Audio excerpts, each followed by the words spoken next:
Good afternoon class. तो आज हम पढ़ेंगे शॉक। ठीक है। इससे पहले हमने अपनी जो इससे पहली क्लास की है उसमें हमने पढ़ा था कॉमन सर्जिकल मैनेजमेंट। ठीक है। क्या क्या कॉमन कंडीशंस होती हैं, ठीक है, सर्जरी में कौन कौन सी कॉमन कंडीशंस अकर होती हैं, ये सब हमने पढ़ा था। उसमें हमने हैमरेज पढ़ा था और शॉक पढ़ा था। ठीक है। ऐसी कई सारी डिजीज़ हमने उसमें पढ़ी थी, ठीक, कंडीशंस पढ़े थे। तो उसमें से ही आज एक पहला टॉपिक है आपका शॉक। शॉक क्या होता है, कैसे इसमें पढ़ा जाता है, ठीक है, इसकी इंट्रोडक्शन, डेफिनेशन, ये सब हम इसमें पढ़ेंगे। ठीक है क्लास। तो स्टार्ट करते हैं।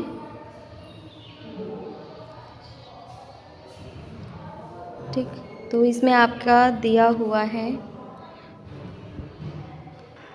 शॉक में सबसे पहले हमें याद रखना है, आप याद रखिए कि मेडिकल शॉक और इमोशनल शॉक दोनों अलग होते हैं।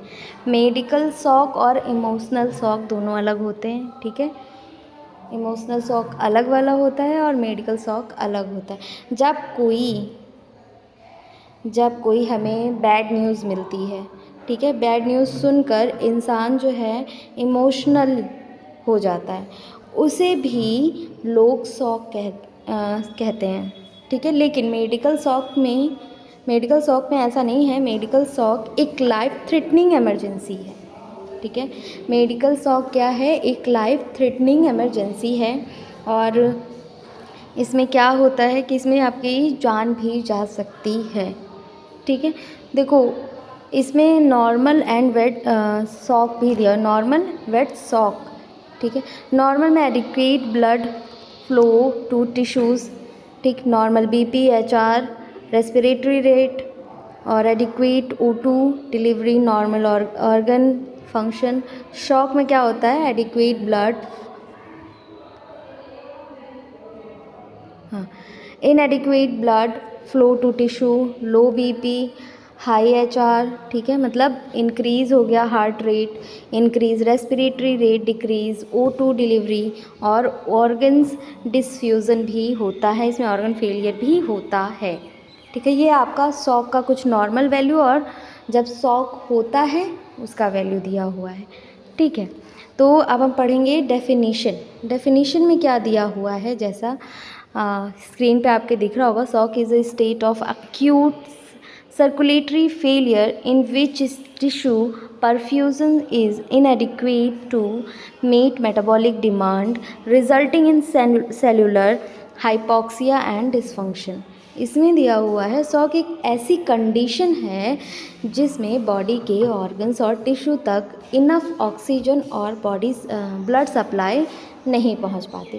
इस वजह से सेल्स प्रॉपरली काम नहीं करते और अगर ट्रीटमेंट टाइम पर ना मिले तो ऑर्गन फेलियर और डेथ भी हो सकती है। ठीक है।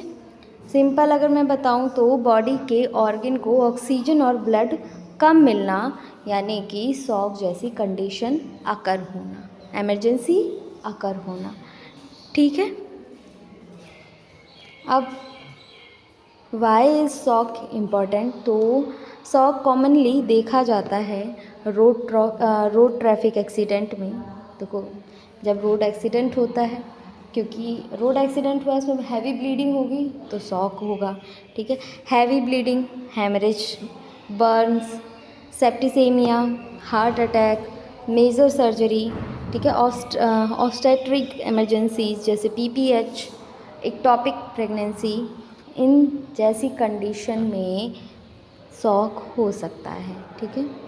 और अगर शॉक को अर्ली स्टेज में आइडेंटिफाई कर लिया जाए तो पेशेंट की लाइफ बच सकती है। देखिए, अगर शॉक को अर्ली आइडेंटिफिकेशन उसका कर लिया जाए, अर्ली आइडेंटिफाई कर लिया जाए कि इस पेशेंट को शॉक हो गया है या फिर होने वाला है, हो रहा है, तो उसे जल्दी से ट्रीट किया जा सकता है और पेशेंट बच सकता है। ठीक है। अब जैसे इसमें इसकी पैथोफिजियोलॉजी दी हुई है कि क्या होता है जब शॉक होता है, तो दिया हुआ है पहला क्या, कि फर्स्ट स्टेप इसमें है ब्लड फ्लो कम हो जाता है, ठीक है। ब्लड फ्लो इसमें क्या हो जाता है, कम हो जाता है। दिया हुआ है decrease effective circulating volume cardiac output, ठीक है। कार्डियक आउटपुट का जो वॉल्यूम है वो कम हो जाता है, जो सर्कुलेटिंग वॉल्यूम है वो कम हो जाता है। इसके बाद क्या होता है कि, और इसके रीजंस भी हो सकते हैं, blood loss, heart pump failure, blood loss और heart pump failure, severe infection, allergy, vessels block हो सकते हैं। इस वजह से ब्लड फ्लो कम हो सकता है, ठीक है। इसी वजह से ब्लड फ्लो कम होता है। रीज़न में मैंने आपको बताया, ब्लड लॉस होना, हार्ट पंप फेलियर होना, या फिर severe infection, allergy, vessels blocks की वजह से ब्लड फ्लो कम हो जाता है, ठीक है। ये सिर्फ ब्लड फ्लो, ये जो दिया हुआ है फर्स्ट स्टेप आपका, decrease effective circulating volume cardiac output का मैंने बताया है, रीज़न दिया है क्यों, क्या क्या रीज़न है इसके, ब्लड लॉस की वजह से, हार्ट पंप फेलियर की वजह से, सीवियर इन्फेक्शन की वजह से, एलर्जी की वजह से, और वेजल्स ब्लॉकेज की वजह से ब्लड फ्लो कम हो जाता है, ठीक है। नेक्स्ट है आपका स्टेप टू में क्या दिया हुआ है, टिश्यू परफ्यूज़न कम हो जाती है। इसमें क्या होता है कि टिश्यू परफ्यूज़न कम हो जाता है। अब टिश्यू परफ्यूज़न, ब्लड कम पहुंचता है टिश्यू तक, ठीक है। ब्लड जब कम पहुंचेगा तो टिश्यू परफ्यूज़न कम होगा। ब्लड ऑक्सीजन लेकर जाता है ना, क्या करता है, ब्लड ऑक्सीजन लेकर जाता है, तो ऑक्सीजन भी कम पहुंचती है तो टिश्यू परफ्यूज़न हो जाएगा। देखो, जो टिश्यूज़ और हमारे सेल्स हैं इन्हें भी ऑक्सीजन की ज़रूरत होती है, ठीक है, इन्हें भी न्यूट्रिशन की ज़रूरत होती है, ठीक है।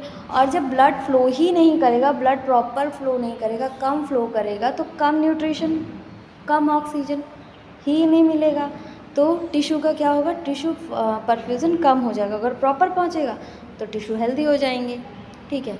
नेक्स्ट है इसमें थर्ड स्टेप में क्या दिया हुआ है, सेलुलर हाइपॉक्सिया।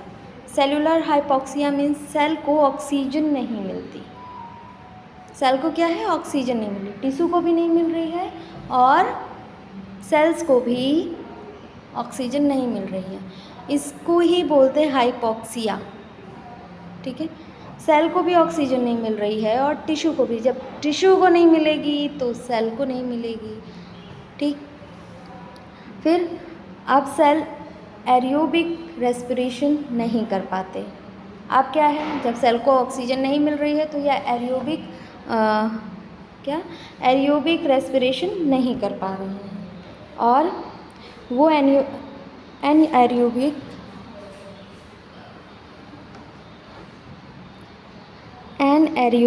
मेटाबॉलिज्म स्टार्ट कर देते हैं, ठीक है। अब वो क्या कर रहे हैं, एनएरोबिक मेटाबॉलिज्म उन्होंने स्टार्ट कर दी।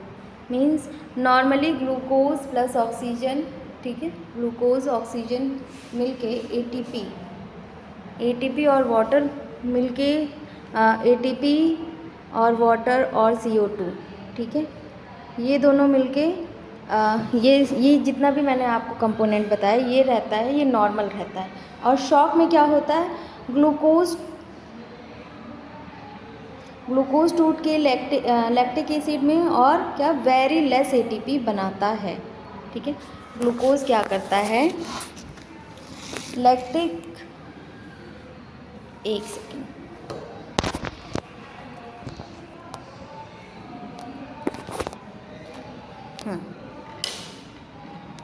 लैक्टिक एसिड और फिर वेरी लॉस, मतलब बहुत कम ATP जनरेट करता है। नेक्स्ट है हमारा स्टेप 4। स्टेप 4 में क्या है,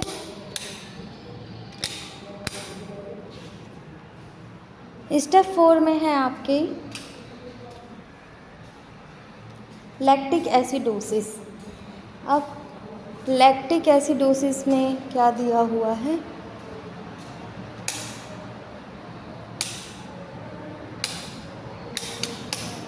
हाँ, लैक्टिक एसिडोसिस यहाँ पर दिया हुआ है एनएरोबिक मेटाबॉलिज्म और इंक्रीज लैक्टिक एसिड, ठीक है। लैक्टिक एसिड ब्लड में इंक्रीज हो जाता है, ठीक है। लैक्टिक एसिड क्या है, ब्लड में इंक्रीज हो गया, सेल्स डैमेज होने लगती हैं। अब सेल्स क्या हो गई, डैमेज होनी स्टार्ट हो गई, क्योंकि लैक्टिक एसिड इंक्रीज़ हो गया है कहाँ पर, ब्लड में इंक्रीज़ हुआ तो सेल डैमेज होनी स्टार्ट हो जाएंगी, ठीक है। इसके बाद स्टेप 5 में क्या दिया हुआ है,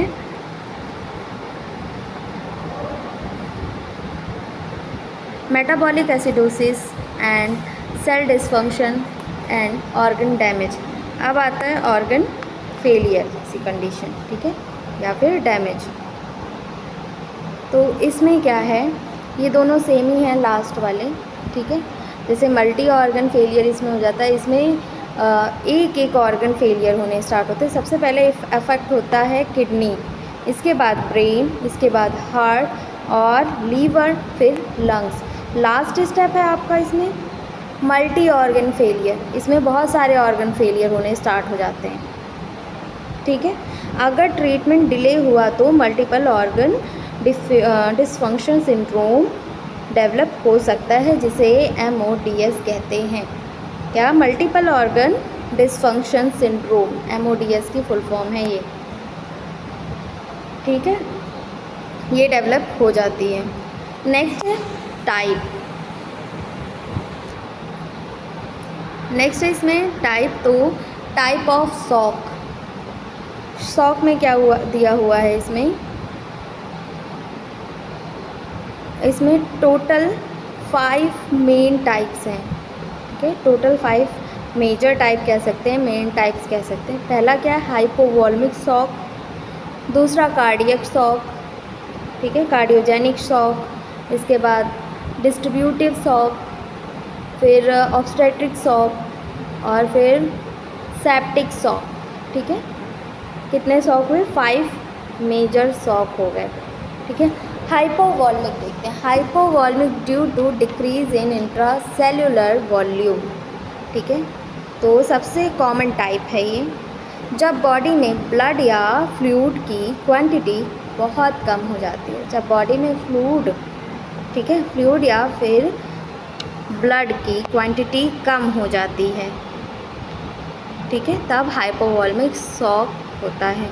अब इसका कॉज क्या है, रोड ट्रैफिक एक्सीडेंट, या फिर इंटरनल ब्लीडिंग हो रही हो, या फिर GI ब्लीडिंग हो रही हो, गैस्ट्रो इंटेस्टाइनल ब्लीडिंग, या फिर बर्न हुआ हो सीवियर डायरिया की वजह से, और वोमिटिंग, डिहाइड्रेशन, पोस्टपार्टम हैमरेज और रैप्चर्ड एक्टोपिक प्रेगनेंसी के कारण भी हो सकता है, ठीक है।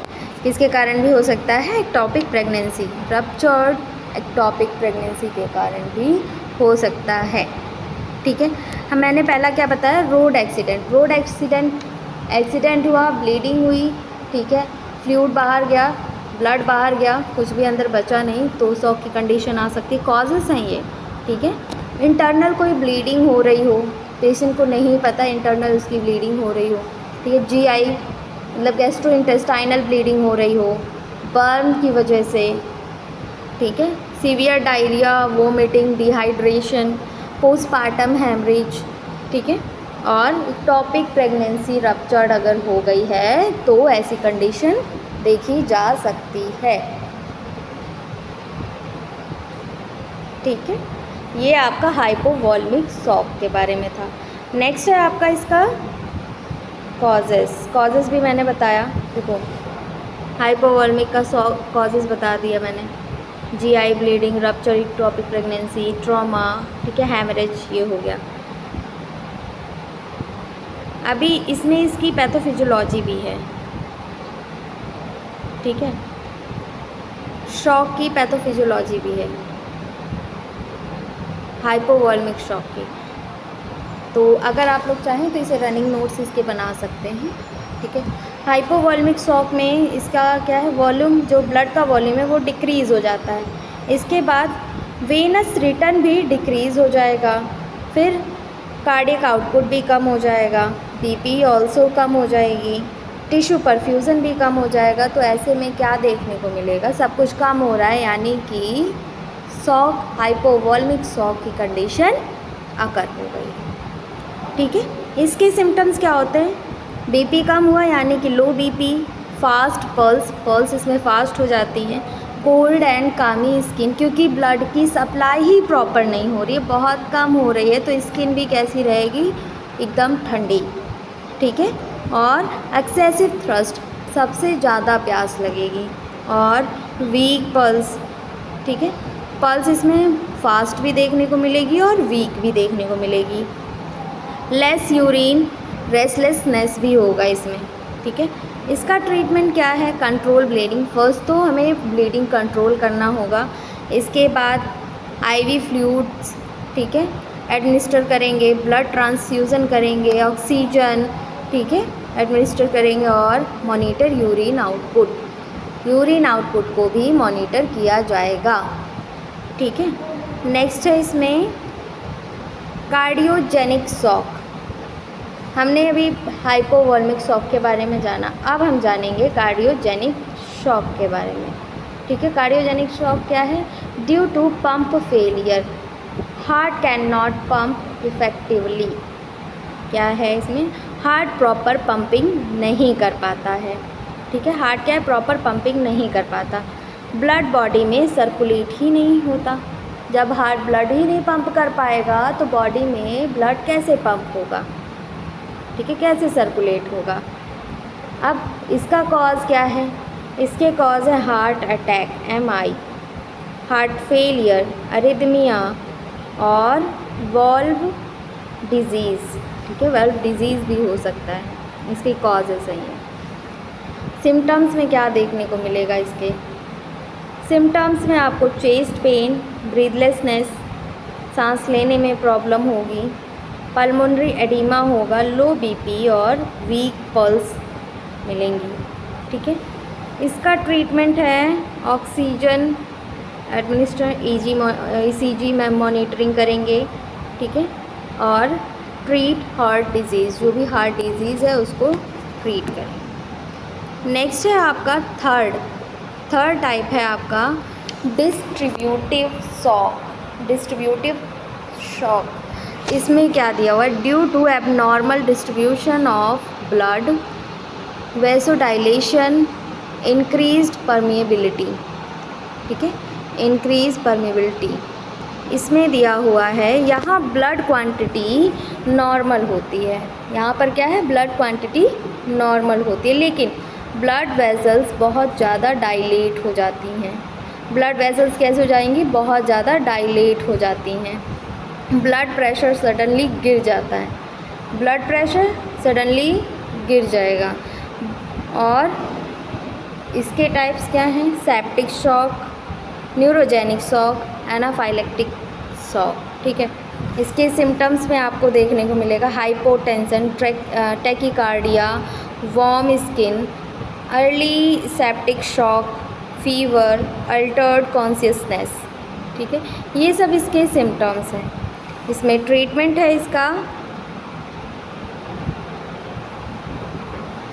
IV fluid, vasopressor, antibiotics, adrenaline, anaphylaxis भी इसे कहते हैं। ठीक है, एड्रेनलिन को।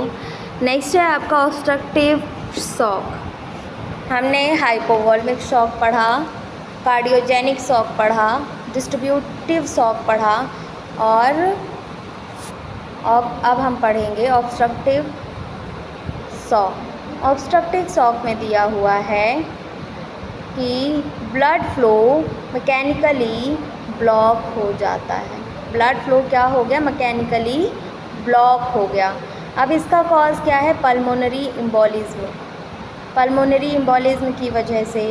ठीक है, कार्डियक टेम्पोनेट की वजह से हो सकता है, टेंशन न्यूमोथोरैक्स पे टेंशन पड़ने की वजह से हो सकता है। ठीक है, ये इसके कॉजेस हैं। और आयोडिक डाइसेक्शन की वजह से। ठीक, अब इसका ट्रीटमेंट सिंपल है, सबसे पहले ऑब्स्ट्रक्शन रिमूव करना होता है, इसके बाद सब सही हो जाता है। ठीक है। नेक्स्ट हमारा लास्ट है सेप्टिक शॉक। सेप्टिक शॉक में क्या दिया है, a severe form of obstructive distributive shock due to overwhelming infection. Means ये डिस्ट्रीब्यूटिव शॉक का सीवियर फॉर्म है। किसका सीवियर फॉर्म है, डिस्ट्रीब्यूटिव शॉक का सीवियर फॉर्म है। इसका कॉज क्या है, बॉडी में सीवियर बैक्टीरियल या फंगल इन्फेक्शन होना। ठीक है। इसके सिम्टम्स क्या हैं, इसके सिम्टम हैं, इसके सिम्टम्स हैं fever, hypotension, fast heart rate, confusion और ऑर्गन डिसफंक्शन। ये इसके सिम्टम्स हैं। ट्रीटमेंट में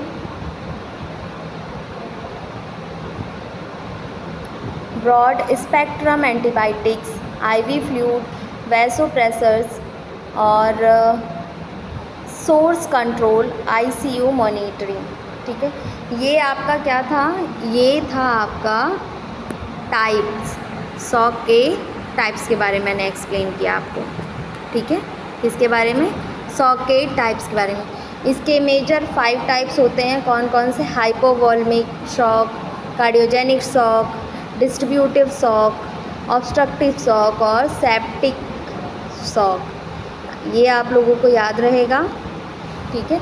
इसके बाद हम देखते हैं, हमने इसमें कॉजेज़ भी कवर किए, ट्रीटमेंट तक भी हमने इसमें कवर किया, पैथोफिजियोलॉजी भी हमने एक डिज़ीज़ की कवर की इसमें। ठीक है। तो हमारा टाइप ऑफ शॉक यहाँ पर ख़त्म। नेक्स्ट है हमारा clinical feature. Clinical feature, shock के सिम्टम्स याद रखने बहुत इम्पॉर्टेंट है। ठीक है। कॉमन सिम्टम्स क्या क्या है इसमें, जनरल सिम्टम्स, तो जनरल सिम्टम है आपका एंजाइटी,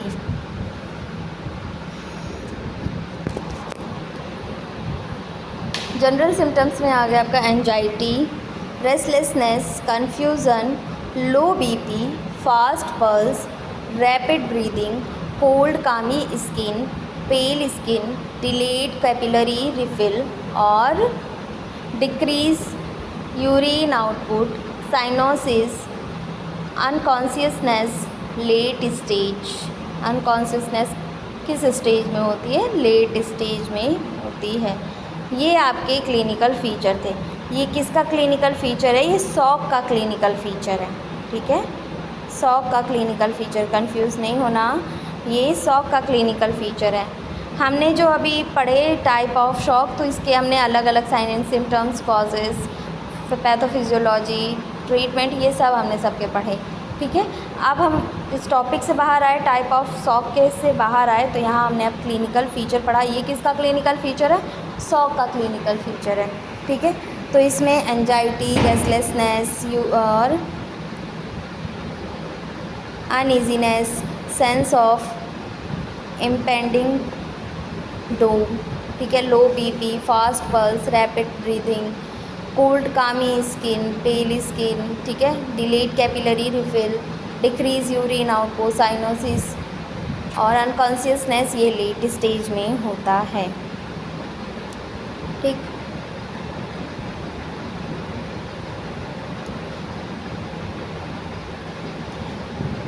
ये मैंने आपको ओवरऑल सब बता दिया। ठीक है। अभी लेकिन इसमें कैटेगरी में डिवाइड किया हुआ है, जैसे CNS। CNS में क्या होगा, ये क्या है, CNS means central nervous system. तो इसमें क्या है, कन्फ्यूज़न होगी, इरिटेबिलिटी होगी, decrease level of consciousness, consciousness का लेवल जो है डिक्रीज़ हो जाएगा। CVC में क्या है, tachycardia, week pulse, decrease BP, जिसे हाइपोटेंशन भी कहते हैं, कोल्ड कामी स्किन हो जाएगी। रेस्पिरेटरी में टैकीपीनिया, स्वालो ब्रीदिंग हाइपोक्सिया और रीनल में ओलिगूरिया। ठीक है। और स्किन में पैलर, कोल्ड कामी और sweating mottled in severe shock में होता है। ठीक है। अदर में thrust, nausea, vomiting, delayed capillary refill. ठीक है, ये आपका क्लिनिकल फीचर था। अब इसके बाद है diagnostic evaluation, management of shock और स्पेसिफिक मैनेजमेंट बाय टाइप्स और स्पेशल कंसिडरेशन। ठीक है। नेक्स्ट है आपका इसमें complication, nursing physiotherapy consideration, sign of improvement. Key points है इसमें कुछ, ये जितना भी इसमें दिया हुआ है ये हम अपनी नेक्स्ट क्लास में पढ़ेंगे। ठीक है, ये जितना भी इसमें अभी बचा हुआ है, जैसे डायग्नोस्टिक इवैल्यूएशन है, मैनेजमेंट ऑफ शॉक है, ये सब हम लोग अपनी नेक्स्ट क्लास में पढ़ेंगे। आज हम सिर्फ इतना ही जानते हैं कि इसके क्या क्या इसका टाइप होता है, क्या इसकी डेफिनेशन है, क्या इसकी पैथोफिजियोलॉजी है, क्या इसका नॉर्मल वैल्यू है, और जब शॉक हो जाता है तो क्या इसका वैल्यू है। ठीक है, अब जैसे डेफिनेशन में हमने पढ़ा, shock is a state of acute circulatory failure in which tissue perfusion, है ना। मीन्स मैंने आपको बताया शॉक क्या होता है।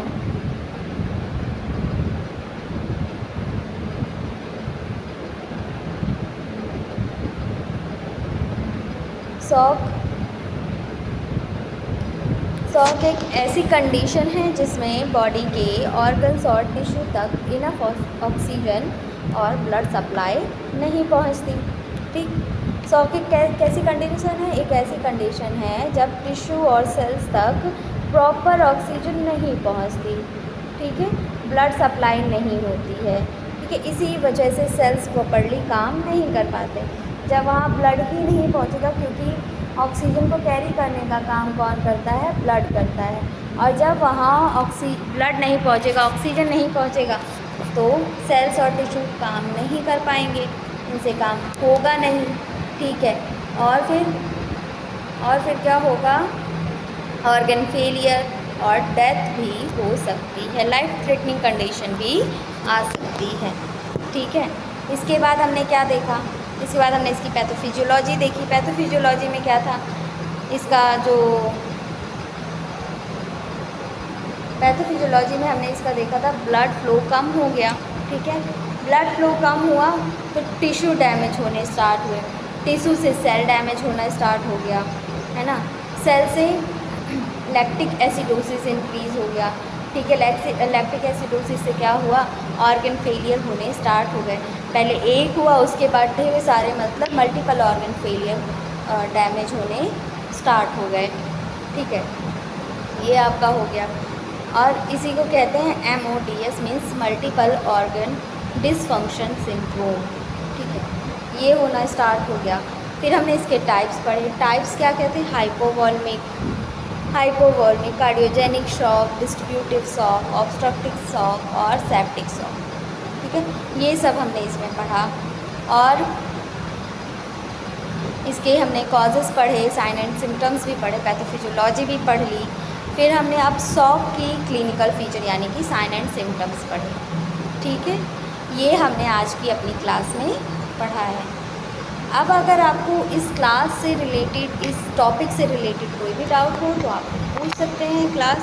ठीक है, इससे पहले मैं क्लास एंड करूं, मैं आपको एक नोटिस दे दूं कि अगर आप लोग फर्दर मतलब कुछ और भी करना चाहते हैं तो हमारे पास आप लोगों के लिए एक बेस्ट अपॉर्चुनिटी है। ठीक है, जैसे अगर आपने BAMS, ठीक है, BAMS, BHMS, BUMS और BNYS किया है तो लीगल वे में प्राइमरी स्टेज पे एलोपैथिक प्रैक्टिस कर सकते हैं आप, या फिर करना चाहते हैं तो मैं आपको एक लीगल गवर्नमेंट कोर्स के बारे में बताना चाहती हूँ, जो कि है CCH। ठीक है, इस कोर्स के बारे में मैं आपको बताना चाह रही हूँ। ठीक है, और ये 1 साल का कंप्लीट कोर्स है और इसमें से 25,000 लगेगा। ठीक, सिर्फ 25,000 का ये पूरा कोर्स है। एक और कोर्स है जो है आपका टेलीमेडिसिन का। ठीक है, टेलीमेडिसिन, अगर आप मेडिकल स्टोर चला रहे हैं और उसे फार्मा क्लिनिक में चेंज करना चाहते हैं, ठीक है, अगर आप मेडिकल स्टोर चला रहे हैं उसे फार्मा क्लिनिक में चेंज करना चाहते हैं तो इसके लिए बेस्ट रहेगा टेलीमेडिसिन कोर्स। इसमें आपको बताया जाएगा कैसे आप अपने मेडिकल स्टोर को कॉरपोरेट मेडिकल स्टोर में बेहतर कर सकते हैं और एक हेल्थ केयर का इकोसिस्टम डेवलपमेंट कर सकते हैं। इसमें आप डॉक्टर से ऑडियो और वीडियो से कांटेक्ट कर सकते हैं, ठीक है। और ये भी 1 साल का कंप्लीट कोर्स है, इसमें भी 25,000 लगेगा क्लास। अगर आप लोग इंटरेस्टेड हैं, इफ़ यू आर इंटरेस्टेड, तो आप लोग दिए गए नंबर पे, जो वीडियो में दिया गया नंबर है, इस नंबर पे कॉल करके आप अपनी क्वेरीज कर सकते हैं, पूछ सकते हैं कि आपको क्या जो भी आपको आपकी क्वेरीज रहेंगी कि कैसा कॉलेज मिलेगा, क्या कोर्स है, इसमें क्या क्या सब्जेक्ट रहेंगे, कैसे आपको पढ़ना है, जो भी डिटेल चाहिए आप इस नंबर पे कॉल करके पता करा सकते हैं, ठीक है। बाकी अगर आप लोगों को इसमें इंटरेस्ट है तो बाकी थैंक यू क्लास। आज की क्लास यहीं करते हैं, हम अपनी नेक्स्ट क्लास में पढ़ेंगे।